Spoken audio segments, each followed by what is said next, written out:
It's a funny name for a dude, Twitter. No, we have no plans to support UI add-ons.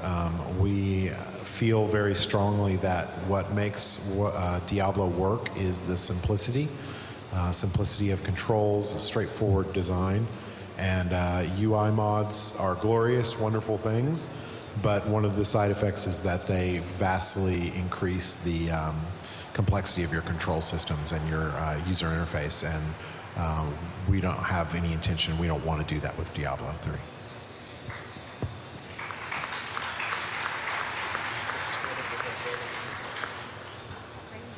Hi, my question was about when you're playing the game, I kind of felt like all the characters just, like all the monsters just blew up into a river of blood. And that's cool and everything, but that's cool and everything, but I felt like in Diablo 2, you just kind of slash some characters and they drop and die, and occasionally they'll blow up. And it just felt really busy, like so much was going on and so many monsters in one spot. So usually we're really big fans of blood. I think I can speak for most people. Yeah. But that is definitely something that we've been thinking about too. There's still some tuning that we're doing on things like that, like effects, and blood's included in that as well. So ultimately, anything that impedes gameplay or actually gets in the way of that, obviously we're going to fix or we're going to tweak. But we also want to make sure that you get a lot of satisfaction from hitting things and actually get a payoff from fighting. So there's a lot of that there as well.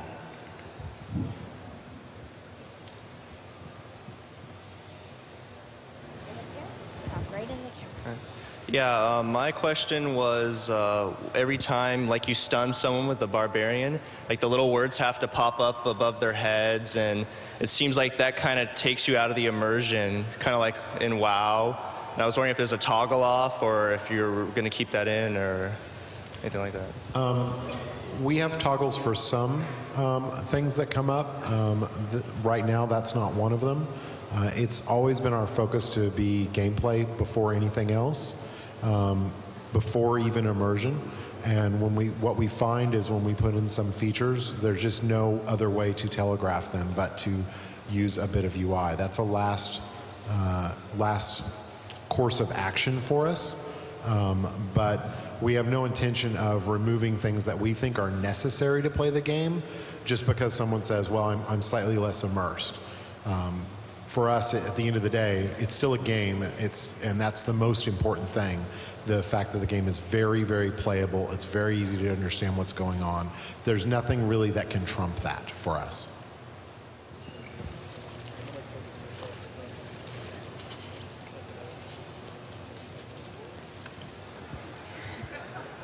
All right, so I was wondering if there was going to be a new implemented system for gold or currency, because really in Diablo 2, the only thing was gold was used for resurrecting your mercenary.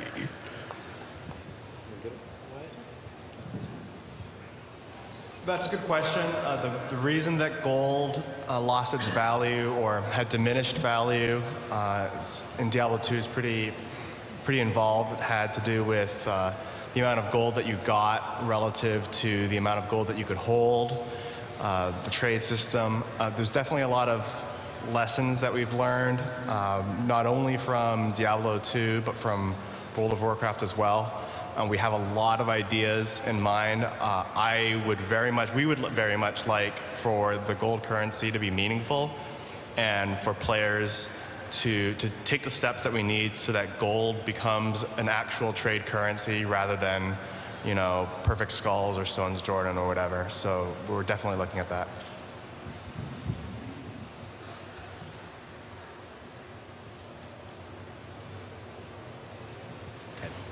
Hi, I want to make a quick shout out to my friends in Ribbon, but my question is that you guys did great in Diablo 2 and Lord of the Destruction, but the big gap between Diablo 2 and Lord of the Destruction were the rare, unique, and rune words.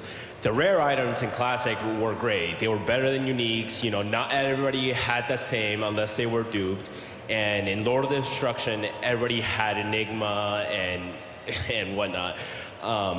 So how is the items going to be in Diablo 3? Are they going to be cookie cutters, or are they going to be everybody have a unique set?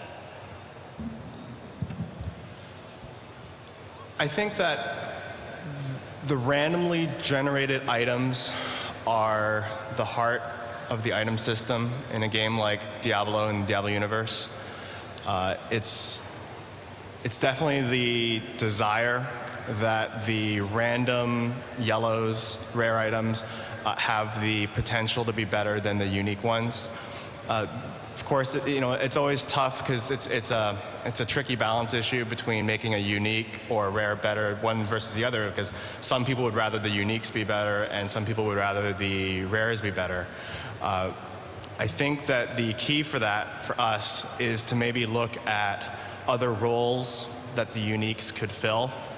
For example, maybe the uniques are better at combining affix properties that you wouldn't ordinarily see together, would be unlikely. Another might be that perhaps you don't see armor on amulets very often, and in this case maybe you would on a unique. But at the end of the day, we would very much like the randomly generated items to be prominently featured because it supports the end game and replayability better.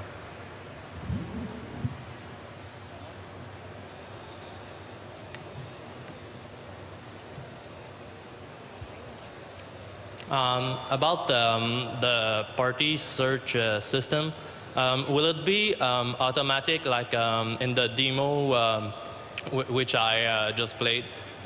Is it like automatic, or do you plan to add something like a function to choose which people, like our friends, which will be in the party? And do you plan to make it as fast as in the demo? I'll take this one. Let's see. That's a lot of questions. So for getting into a party, it's really important to us that you be able to pick, very easily get into games with your friends. That's one of the things that I think Jay and I had talked about for a long time. That's really important to our game experience. In Diablo 2, it was very difficult for you to find your friend. You'd usually have to call them up or IM them or something and get into the game. And we really wanted to make sure that that was an integrated part of the experience. So finding your friends, getting into a game, and forming a party very quickly, that's extremely important to us. And I think that we're still exploring a lot of other avenues for how to get other people together, to form those parties, to have good game experiences. What's really important to us is that that we get a lot of good game experiences on there. The things that we don't want is we don't want to have people randomly hopping into your games, doing things that negatively affect your game experience and forcing you to somehow quit your game. We want to make sure that more game experiences are positive. And we still want to have hardcore mode and PvP and all of that, though. So I hope that answers your question.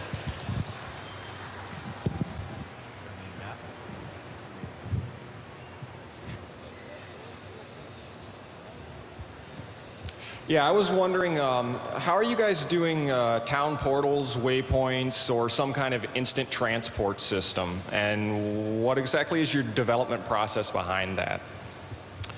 So I'll go ahead and take that one. The waypoint system is probably going to return very similar to how it was in Diablo 2. We're kind of designing that system right now, and it's pretty much looking very similar. Town portals, we're really trying to figure out if we can completely remove them. The biggest reason that we don't like town portals is how they affect combat. They're meant to be a travel tool, a convenience tool, but they're actually a escape from any situation that is unpleasant to me tool.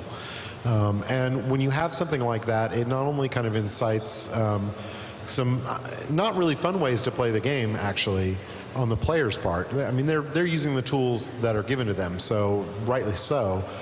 It also creates kind of sloppy design on the designer's part. I don't think Duriel would have ever existed if there were no town portals in Diablo 2, because you wouldn't have been able to beat them, and that's not good. It is our goal, though, that players be able to move quickly through the world. It's not a game about travel. Travel time's not